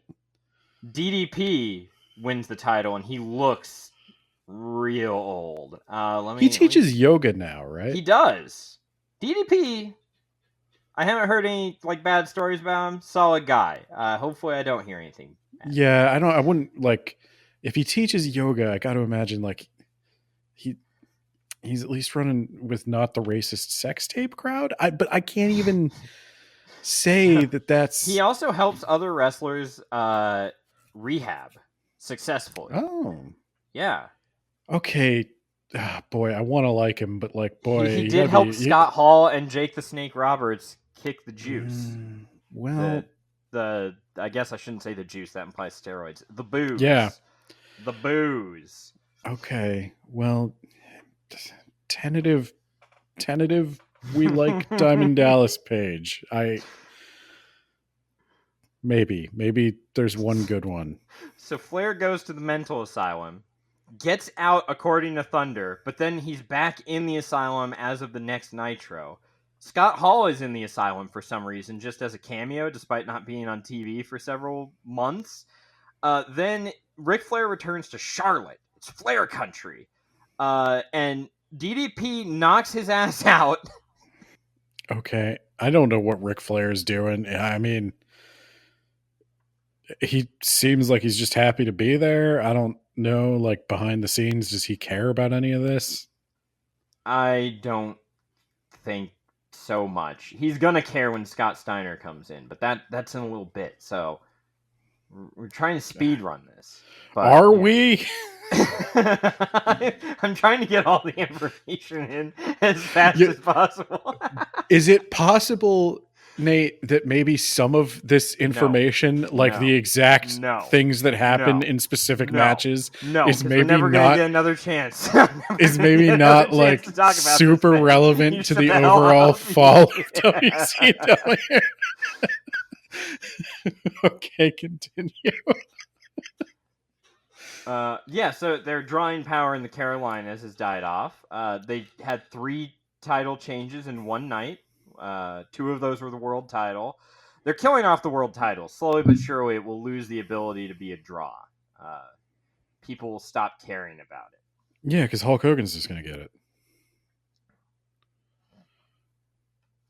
The book insists that this company needed a 2-year plan to turn everything around, but everyone wanted to turn it around that week. But they were really this company bad needed at a script and to fire Hulk Hogan. They did often change the script on the day of the show. Yeah, see, that defeats the purpose of planning a script. So Ric Flair put his presidency on the line. He's the president now, against Roddy Piper. Then Bischoff returns on air after being out for 6 months without any power and reversed a decision where Flair put his presidency on the line against Piper, and Flair lost his presidency as a result, but then he came back and was president again after all, and Piper was also president, and so he's instead going to be the vice president. Just and happy then they to be re-signed there. Dennis Rodman, and who no-showed his very first date. I was gonna say I don't remember Dennis Rodman in the WCW, Then they and signed maybe that's because he never Master showed up. P, Ben. Master P, a rapper, to $200,000 per appearance. Then Kevin Nash is crashed into by a white Humvee, presumably killing him forever, and they never revealed who did it. They also It was OJ. Oh no, that was a Broncos. Sorry. WCW never actually runs down their pay-per-view card for fear that people might tune into Raw instead while they're running down the card. So they make the analogy of the McMystery meal, men. When you go to McDonald's, you know exactly what you're getting. If everything on the menu was just the McMystery meal, and you'll just get, maybe you'll get nuggets this time, maybe you'll get fish, maybe you'll get fries, who knows? People probably stop going there and paying for it. I honestly don't know. I haven't been to Also, McDonald's Master in P 5 years. and the No Limit Soldiers were the good guys against a cowboy group, the West Texas Rednecks. And the Rednecks were the bad guys, even though they primarily ran in the South, and they sang country, and there were fewer of them. So it was more heroic when a few guys beat the shit out of a lot of guys. Hogan then goes on the radio to ridicule the rest of the wrestlers. Oh yeah, here's one. Jericho's wife went and bought his toy, and when they rang it up at the cash register, it rang up as a Hogan and Sting package, meaning that they would get the revenue instead. This is when he received a $0 royalty check. Oh boy. Also, Megadeth played a concert that everyone hated. And when that bombed, they immediately paid Kiss to come in and also hold a concert. Not really doing a good job of not being an old man company. What year is this? 1999. Macho Man and Sid beat Sting and Nash, so Savage became the champion. This was despite being in a woman-beating storyline that the top Turner brass absolutely hated just a week earlier. Is he still advertising Slim Jims? He is, despite being dead. He is still in Slim Jim commercials. Well, no, I know that. I mean, like at the time when he's in a storyline about domestic violence. This is at the... I would say Slim Jim is still like, that's our guy, right? Oh, Jesus Christ. This Sting is beat so... Flair for this is control of the insane. company. And the plan was for Sting to give that control to Eric Bischoff, who would then become a bad guy and repeat 1996 and 1997 verbatim, Ben. When did Dennis David Rodman's Arquette... back. When did David Arquette get involved? Was that WWF? 2000, Ben. The wheels are not even completely off. Dude. Bischoff yelled at a bunch of people backstage and told them if they didn't want to be in the company, they could leave. So Raven left. Yeah. Conan said that he would leave if they also let Rey Mysterio out of his contract. And Bischoff said, "Fuck you." Is that a yes? And then he said that if you stay, I'll make your life a living hell. Like a real life Mr. McMahon. I mean, I feel like Vince McMahon was also the real life Mr. McMahon. Well, yeah, but... So didn't Eric he threaten Bischoff, to didn't he dare his son to stab him in a corporate business meeting? Yes. So September 9th of this year, Eric Bischoff was reassigned, which he claimed meant being sent home to Colorado where he hunted and fished and still got a really big paycheck. Like, this whole thing is just mean girls with muscles. Ted Turner then bans Eric Bischoff from being mentioned, bans any footage of him from being used, and bans him for life from coming to any WCW shows. He fucking hated Eric Bischoff for flushing the company down the shitter. I feel like there's a lot of blame to spread around here. Now we're bringing in Vince Russo, the head creative writer at WWF. He's going to save the company. He starts They out do by going, need a head creative writer. He starts out right direction by saying on a radio show, never ever ever will you see a Japanese or Mexican wrestler over in mainstream American wrestling because I'm an American and I don't give a shit about them. And also, he's not a bigot for saying that, Ben. It's just true. How? First off, okay. First off, I've watched Japanese wrestling. There's a lot of Americans in it. Yes. They actually recruit on Japanese TV. There are actually few places where it is acceptable to see like gaijin, and wrestling is one of them. They love it over there. And then second, I gotta imagine I don't know. I clearly don't relate to anything about this anymore. But is Luchador not world renowned? No, I'm an American, and don't Americans I'm also here to watch like American wrestling, Ben? It's just the Americans that matter. But don't fans of American wrestling also like Luchador stuff? Rey Mysterio, is he not really popular? No, because how can we sell him, Ben? We gotta take his mask off.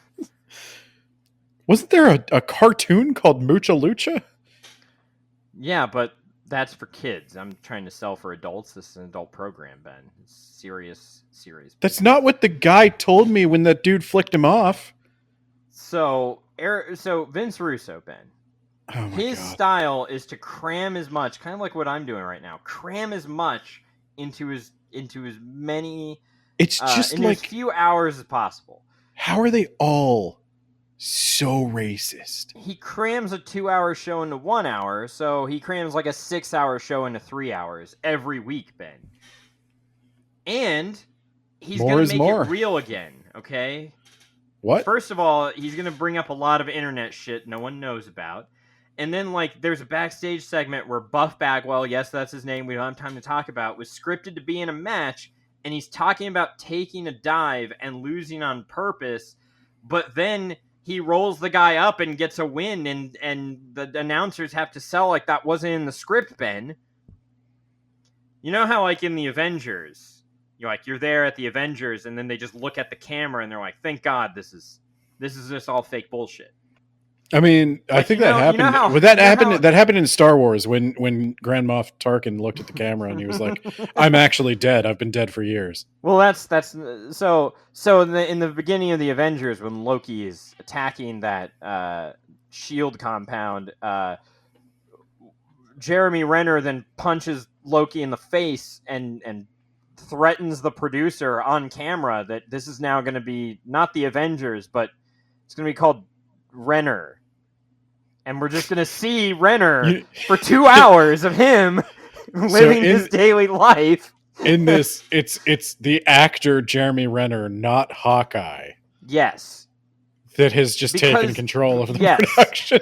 But also, we're still seeing all of this because it's still a production, but we're supposed to pretend now it's real. That's what this is like, and this happens a lot, and it fucking sucks. I agree. Russo will later do this to another company called TNA. Yes, that's what it's called. Total Nonstop Action, but he had a hand in calling it TNA on purpose. You know what he's trying to do. That's because... Is it that kind of company? It's It's a fucking car crash. He Was it like women's supposedly wrestling? What? supposedly Spike TV in the later years of TNA was like, you gotta get rid of Russo. Fucking sucks. We're tired of him. And he was hired in secret, and it got out on accident that Russo was there, so Spike TV dropped them. That was real, Ben. Why does everyone like? Why is everyone actively seeking to employ the worst possible people who have definitely screwed them over in the past?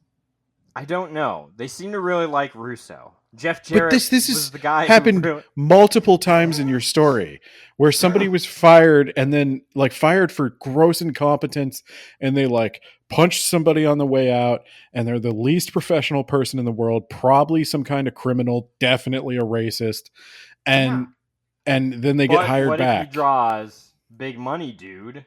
Do they? Everybody's losing money too. Yeah, but like, what if we can turn it around with this match? Hogan versus Sting, Ben.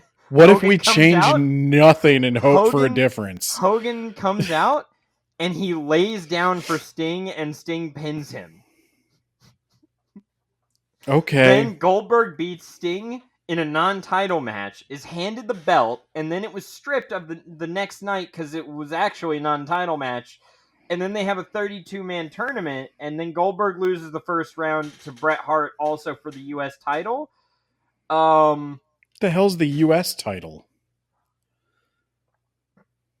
Standards and practices didn't like that Ric Flair kept scalping himself and bleeding everywhere. So no more bleeding, no more hitting women, no more ref bumps, no more swearing. And Russo cried about this because he can't turn the company around without all of those things, Ben. Also, all of those things? His friend Ed Ferrara came out and mocked Jim Ross having Bell's palsy. Wait, okay, well, okay, we're gonna have to talk about that. But like, there's no women. Ben. There's no women's division in this, right? Right. So the hitting women thing is like hitting civilian women. Well, they're employed by the company, so okay, in but storyline, like, it's just a man beating a woman. So they which is always death on TV, by the way. No one wants to see that shit. They thought it would be a good. Yeah, I've actually heard like one of the interesting things with the fights between like Kylo Ren and Rey is like it's always lightsabers or the Force. You notice he never like kicks or punches at her. Yeah, because it would look very bad for real life giant Adam Driver to punch Daisy Ridley. Yeah, so like. And Adam Driver has nothing on these monsters. So they have the biggest, ugliest steroid monstrosities they can find hitting women as part of the storyline. Well, and they're hemorrhaging money, right? You know what else? You know who else is hemorrhaging, Ben? Bill Goldberg. You see, Russo has a plan to turn this all around. He's going to replicate the Montreal screw job because that's topical. Wasn't that not a good thing? No, it's not. So Goldberg loses to Bret Hart or something. I don't even remember what happened, but Bret Hart is champion at Starrcade over Goldberg. They had a rematch where Hall and Nash, I think that was the screw job actually. Then the next night, Hall and Nash come out, make it look like they're going to hit Bret with a bat, but swerve, they hit Goldberg with a bat and form NWO 2000. Then Piper was supposed to run down because Piper is still somehow in this company and cover Goldberg's body with his own, but he was supposed to wait for Bret to pin Goldberg first, and Piper jumped the gun. So Bret Hart is trying to pin Goldberg with another man on top of him, and eventually the ref just announces that Bret's the winner. First off, the death knell, like I remember 1999 and 2000, and the death knell of anything was when it tried to be cool by naming itself X2000. Yeah, that was a lot of everything 2000 was terrible. Even WrestleMania 2000 was a legendarily bad show. Windows 2000. Oh God. Yeah. Yeah, I just went from 98 to XP. Everyone did. It was like literally people, if you knew anyone in your life who got a taste of Windows 2000, they were like, don't do it. And so literally everyone just waited for XP. Those were simpler times, you know? They were quite literally simpler times. Yeah. Yeah. So It was a pre 9/11 world, Nate. It was a pre 9/11 world. But 9/11 is about to happen in the WCW. On guaranteed contracts, Ben. People weren't going to work hard if they had guaranteed money. The book says that's kind of a myth because you think the people who weren't going to work hard were just not going to work hard regardless. You think that's like when the company was making shitloads of money in 96 and 97, those people were actually underpaid. But now that they're blowing up Humvees and throwing rock concerts that nobody wants for shitloads of money at no additional views or buy rates that are plunging at this point, those people are way, way overpaid. I mean, I feel like that's another like death knell of something when it's like that's literally the people don't want to work anymore argument. Yeah. It's like, yeah, no, you're right. Obviously, it's those selfish, greedy little workers. So January sees Nitro go from 3 hours a week to 2 hours a week, Ben. Which is great because they had way too many hours. Yeah, 2 hours is a sweet spot for a wrestling show. Maybe even 90 minutes. Yeah, I was going to say. You get your shit out, and then you move on. Great. The problem is they lost an hour of ad revenue. So to make that up, they're going to have to get better hourly views. Why do they have to make it up? Because haven't they also lost? They are losing shitloads of money, and that is starting to become a problem. Okay, but hear me out. You've also lost an hour of production cost. It doesn't matter. The amount of money that they are... Yeah. Have we fired Hulk Hogan yet? No. I feel like we could fire but one not Hulk actually. Hogan. I think he goes home and he just continues to collect a paycheck for 2 years. That one contract. I mean, I feel like you could make up most of your losses if you just fire Hulk Hogan. So this is around the time. Okay, Ric Flair is buried in the desert. We're just going to move on from that. I love the Ric Flair side story, by the way. I love what's going on with him. I love checking back in with him. That is the highlight of these episodes. This episode is actually longer than the first one. Jesus Christ. So Bret Hart got kicked hard style in the head by Goldberg at Starrcade. What the hell does hard style mean? He gets legitimately mule kicked in the fucking head by a grown ass football player. Okay. So he's dead now. And then he proceeds to take several blows to the head with weapons and other bullshit. And he just gets concussed over and over and over until he eventually has to end his career. And I think in a few years has a stroke. So that sucks big time. Hard style. He also is, he wrote a letter in like some newspaper back when we still had newspapers and about wrestling how, like, is bad, actually, signed Ric Flair. No, that was Bret Hart. But yeah, he was like, I think this business has passed me by. I'm expected to be a fucking stuntman instead of a wrestler, like driving car. Like he drove a car. He had to peel out on an icy road and barely swerve to avoid hitting a wall before he could even buckle in. And he was like, I think maybe the business is pathetic, me included. I don't know where I'm going with this. Why am I still doing this? My brother died for this shit. What the fuck? Valid. That's a genuine bit of self-reflection there, and I compliment him on it. Did he quit? Well, he had to quit because of all the concussions. Oh, good. Okay. Good for him. I mean, except for the results of the concussions. Let's see. Oh, yeah. I don't want to mention his name because he's a wife and child murderer, but the other guys, A. Guerrero, Dean Malenko, Perry Saturn, and several other people, like the hardworking undercard, the one thing that WCW still had, they started leaving in droves when their contracts came up. They asked for their releases. Supposedly, they had a producer backstage heard them, or a road agent, whatever the fuck they're called, heard them backstage thinking about leaving, and they said that the road agent, in anger, said he would slit their throat if they did that. So they used that as like, dude, we were just threatened. You let us out of our contract and our non-compete, or we're gonna sue. So they did that, and now they're gone. WCW's losing what they had left, Ben. They still have Hulk Hogan, but they don't have anything else like hard workers or pay-per-view buys or fan interest. So it's time for that speaking tour for Hulk Hogan. He does go on a speaking tour. Does he really? So, of course, Ben. So that's hilarious. So here's how Sid Vicious wins the title, Ben. Can you just take somebody's name, by the way? Yes, apparently. Because, like, Sid Vicious of the Sex Pistols, right? Yeah, but this is... Apparently, you could just take someone's name. That's allowed.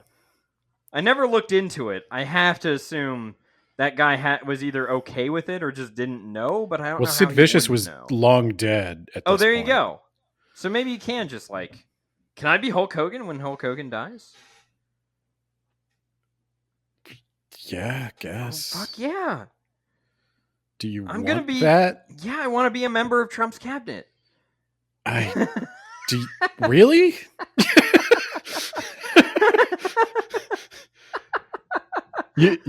What you gonna do when Nate runs wild on you, Ben? I'm doing it right now, Nate. Secretary of the Interior, let's go. Secretary of the Interior, Nate. Nate Hogan, yeah. Nate Hogan. You want that. So Sid Vicious was supposed he has to beat Jeff Jarrett. If he beats Jeff Jarrett, he'll get a shot against Kevin Nash, who is now the champion again. But Jeff Jarrett couldn't wrestle, so instead, I'm Sid sitting there asking Don that about Harris. Sid Vicious, and I just talked about Booker T. Yeah, you did. Not just. That was like an hour and a half ago, but Yeah, that was like an hour and a half ago, Nate. Thank you. So Sid Vicious wrestles Don Harris. Is anyone still listening? Yes. If you're still listening at this point, please comment somewhere. I listened to the whole damn thing. Because I can't imagine who you are. So Don Harris switched with Ron Harris because they're twins. Sid pinned Ron. But what then the hell are we talking about? I don't know who Sid had to come back to pin Don instead of Ron, but he didn't. And so they counted Sid out. But since that was on a commercial break, they just decided that it didn't happen. So then Sid went on to beat Kevin Nash and won the title. But then later, Nash said that you pinned the wrong Harris twin, so now you got to face me and also that Harris twin and pin both of us. And so he did, Ben. That is a thing that happened. Okay, I don't know who these twins are, so they're going to cut costs, Ben. They're only going to fly people who are on the show to the show instead of flying everyone, all 200 people out every single show. Also, they're going to cut those 200 people down to a more reasonable, manageable number. These people are really bad at business. They will eventually I've literally times. never thought that like my experience in the corporate world would be relevant to anything, but like I could turn this company around. Well, Hulk Hogan's back, dude. That would be the first change. Scott Steiner cuts an unscripted promo about Ric Flair and tells everyone to go watch Stone Cold Steve Austin on the WWF, and he gets rewarded by getting a push to the main event, brother. Also, there is the Kiss Demon, who was promised in exchange for Kiss running this show, and also they paid Kiss a shitload of money. The Kiss Demon would get a main event. So they had a, quote, special main event in the middle of the show. They did their contractual obligations, and then they got rid of that guy. In the year 2000, Yes. We're Yes. making Yes. deals with Yes. Kiss. Yes. Lincoln Park exists at this point. Yeah, but he's probably doing shit for WWF, I'm guessing. It's more than one guy, but okay. I don't care. Lincoln and Park? Okay, fine, Ben.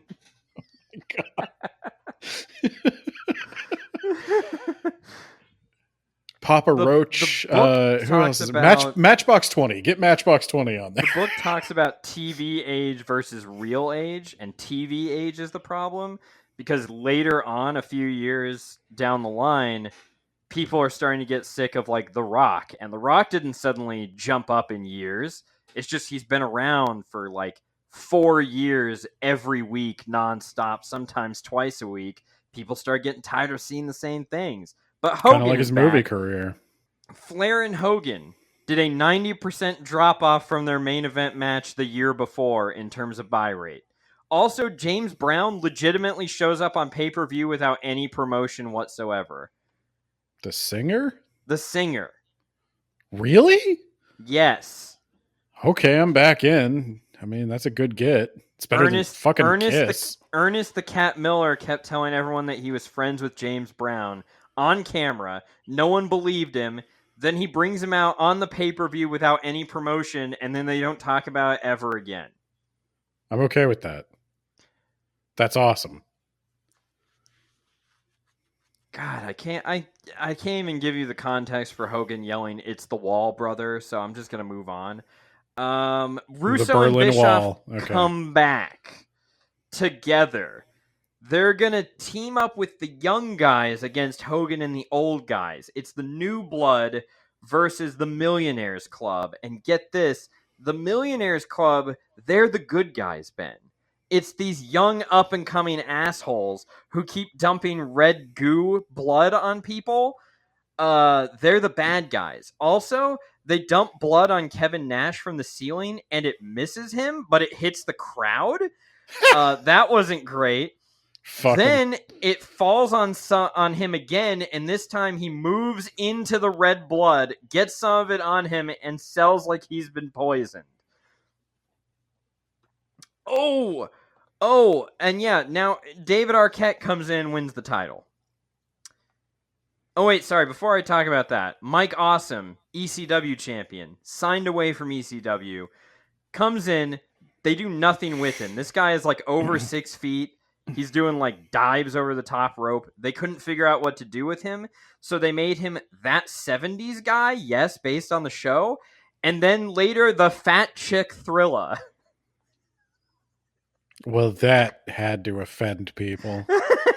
No, it was a pre-9/11 world, Ben. Not for very long. So David Arquette wins the title.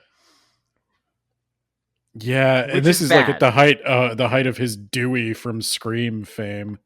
He was also in Ready to Rumble, a wrestling movie about how wrestlers are stupid fucking idiots, and it was a bomb at the box office. But never mind that.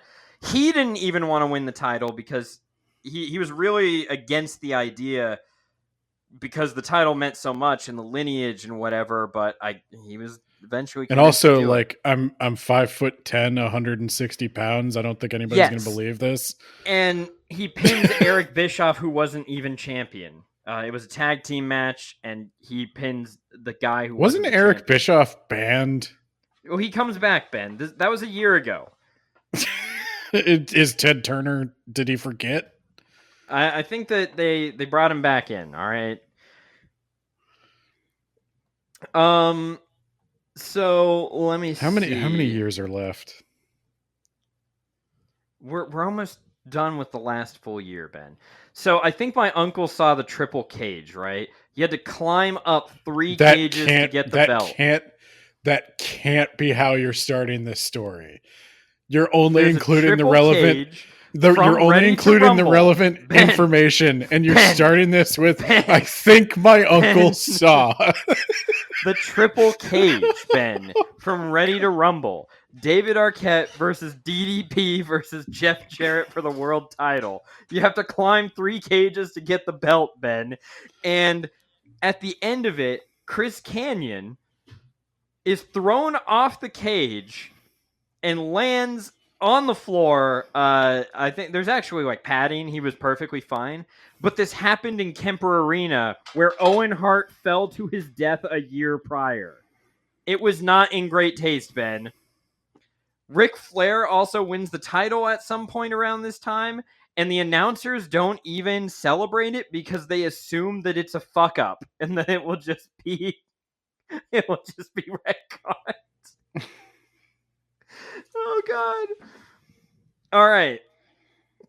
Also, Goldberg, Nash, and Steiner have a match, and Goldberg, quote, goes off the script when Kevin Nash lifts him up for a powerbomb. He just stands up, flips him off, and leaves, and they're like, oh my god, he went off the script. What an unprofessional guy. We're not Terry supposed to talk Funk about the is almost script. kicked in the head by a horse. Who the hell is Terry killed? Funk?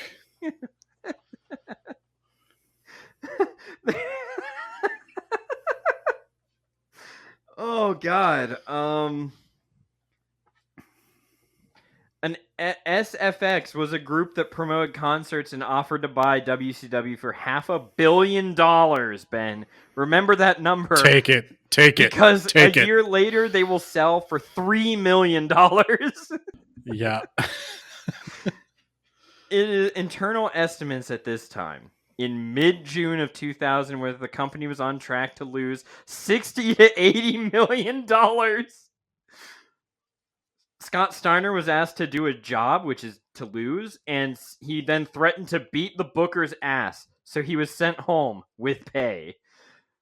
Johnny the Bull, I don't even know who that is, did a springboard leg drop onto concrete. Everyone told him it would be a stupid idea, and he ended up breaking his ass.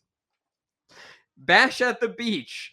Hogan makes Jarrett lay down for him and pins him.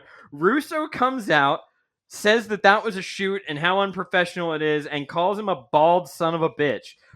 Now, it was originally supposed to look like, oh, this is a shoot, but it was really a work, but later it turned into a shoot because Hogan was pissed off that he was called bald. So he filed a defamation lawsuit against the company that didn't resolve until 2003. He is famously bald. So Booker T is basically a paper champion. I could go on for that about forever, but Vince Russo will eventually win the title. There's a Viagra on a pole match, a Judy Bagwell on a pole match. They had a guy who was in research. Yes, research, Ben. He found out that no one liked this sports entertainment horse shit, and they just wanted to watch wrestling. And when he was told nuh-uh, the guy quit. Management shakeup. Russo was put in power over Bischoff, who was now just a consultant. But I don't think that lasts for very long. Anyway, God damn, there's more off-script shit, but let's just go to Scott Steiner doing roid rage on everyone. We haven't done that already? No, because he cuts an unscripted promo about DDP being a bitch or something, and DDP just calmly laces up his boots and goes to fight Scott Steiner, and Scott Steiner ground and pounds this guy and starts going for his eyes. And DDP was like, I'm really glad that Scott Steiner cut his nails before that fight, because if he had his nails, I would probably be fucking dead right now. I would be like, I was legit scared for my life. This guy is a killer. I want nothing to do with him. Let's see. They'll constantly... and he would go. Wait. And he would go on to help Scott Steiner quit alcohol? No, Scott Hall. Oh, okay. I was gonna say, wow, what a turnaround. No. Okay. They will constantly have like swerves that make no sense because that's what Russo likes to do. Brett and Goldberg meet in the desert for some reason. Brett asked Goldberg to kill Vince Russo in revenge for the Montreal Screwjob, but then he attacks Goldberg and lays him out. And Swerve, Ben. And also, Brett's never going to wrestle again, so why did he just lay out Bill Goldberg? I don't know, Ben. I was actually gonna ask that. know. Lance Storm wins 3 title belts, puts the Canadian flag on all of them, becomes the most over man on their roster for Canada. He's at the merch stand. He's signing merch. Suddenly, people stop bringing up his merch. And he's like, well, why don't you want me to sign a Lance Storm poster or a t-shirt or whatever? And they're like, yeah, I want to, but they're all sold out. So Lance is like, holy shit, they sold out? I'm going to get so much fucking royalties. It turns out they only brought a dozen, 144 shirts to Canada. And he was like, you didn't think that they would sell more? And they're like, no, last time we didn't sell a lot of merch in Canada. And he was like, well, did you have any Canadians last time? And they're like, So this is just all the incompetence. Yeah. So yeah, we're moving through the fact that Russo becomes champion and vacates the belt. And then there's 4 boxes on a pole where one of them has the title and the other 3 have bullshit.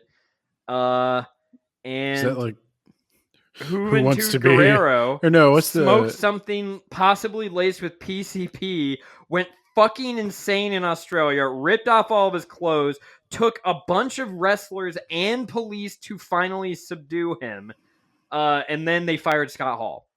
And also him, but Scott Hall as well. Fuck him. Okay. They weren't allowed to mention Scott Hall on TV at this point. Kevin Nash and DDP started mentioning Scott Hall nonstop. And the executive who made that decree found out about it. So they just kept bleeping things out of the promo, and it was totally incoherent. This is what happens. This is a thing. Scott Steiner wins the title, and then I put, oh shit, I forgot Sid Vicious came back. So I don't know. This can't all be relevant. No, 2000 is a train wreck. You gotta know. This whole thing has been a train wreck. Somehow the This is all going up, by the way. It's gonna be a long ass episode. I'm trying to think. Like, this is like, you know how you build a ship in dry dock and it just sank immediately as soon as you flooded the dock. That's what this is. So Sid Vicious in January of 2001, he comes off the top rope in the match against Scott Steiner, lands on his leg wrong. It breaks out of the skin. His career is over now.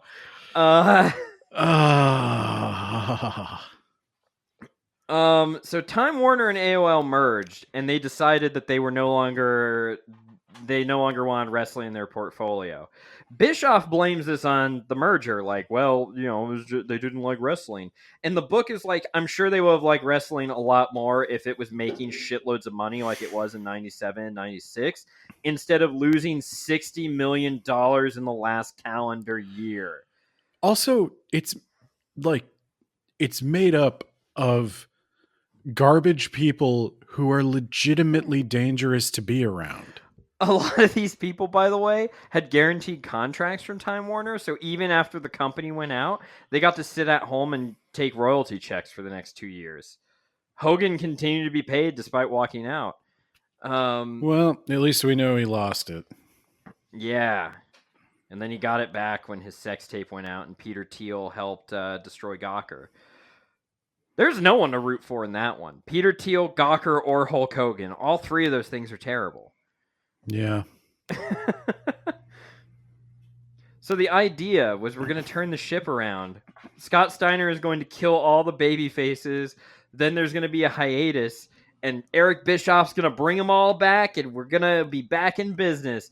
But then Time Warner did not want it anymore. And did not want it on their TV either. So Eric Bischoff and his investment group pulled out. because without TV, it was useless.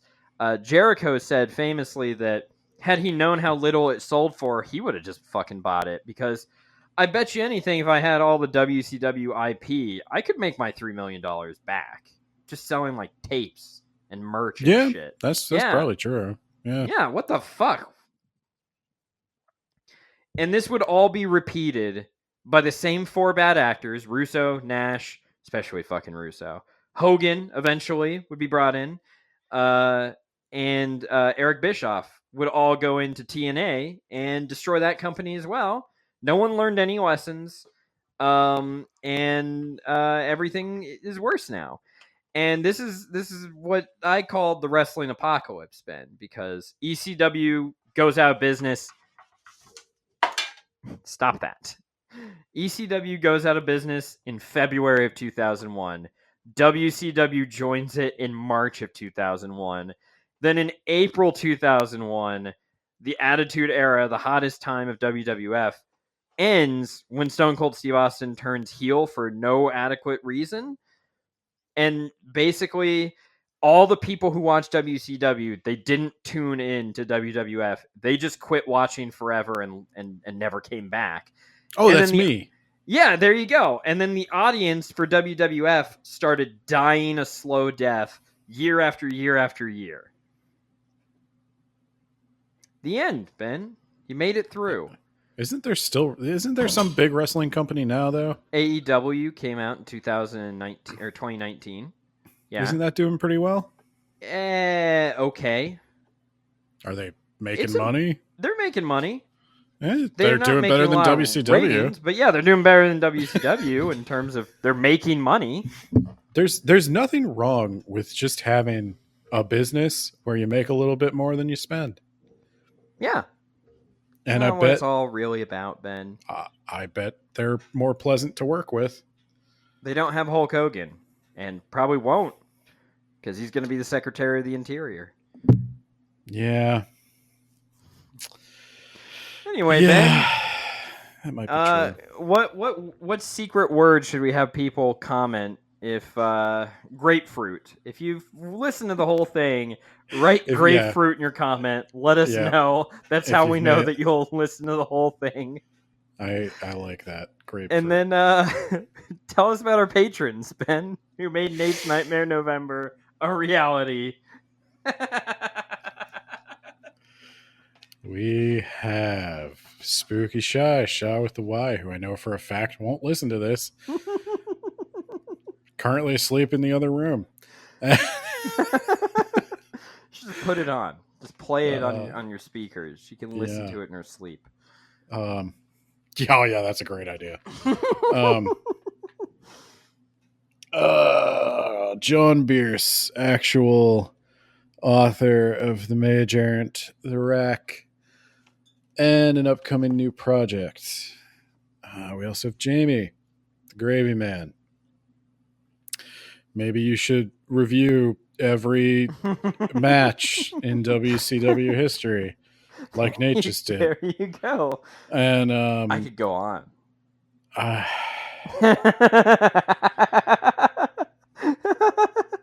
And we've got one more for Nate's Nightmare November. It was the every match part. Like the story of the company failing is actually kind of interesting. You need to know these matches, Ben. You need don't to know that Hulk Hogan did not want to lay down. The only merch he sells, or the only thing he sells, is merchandise, brother.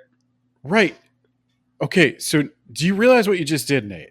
The only thing you need to know, and then you said 2 sentences. Well, he beat up Sting, and then he beat him, and he beat him, and he beat him, and he beat him, and then he bribed the referee to do a slow count. I feel like you could have said, like, you didn't have to go through every match to get to that point. Yes, I did, Ben. You need to know about the first blood cage match that ended in a pinfall. You need to know Sid Vicious destroying his leg forever. And Isekai Sensei-sama. Over that time, you got reincarnated in the same world as an anime podcaster podcast. Those are all the patrons. Grapefruit. Banana, grapefruit, banana. Oh Christ! That's You know, stated. one of the patrons who hangs out in the Discord was saying that the Lord of the Rings episodes, he liked it when we did longer Lord of the Rings episodes because they just prefer listening to long podcasts. There you go. You're welcome. There you go. This is long, if nothing else. I can't wait to see this do historic numbers. Yeah, just like WCW. It certainly won't ironically bankrupt our podcast.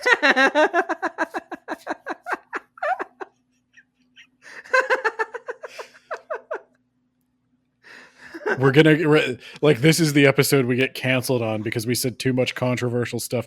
I called wrestlers garbage people, and apparently there's a lot of them or something. And they all read books. Every single one of them just reads 1 million books.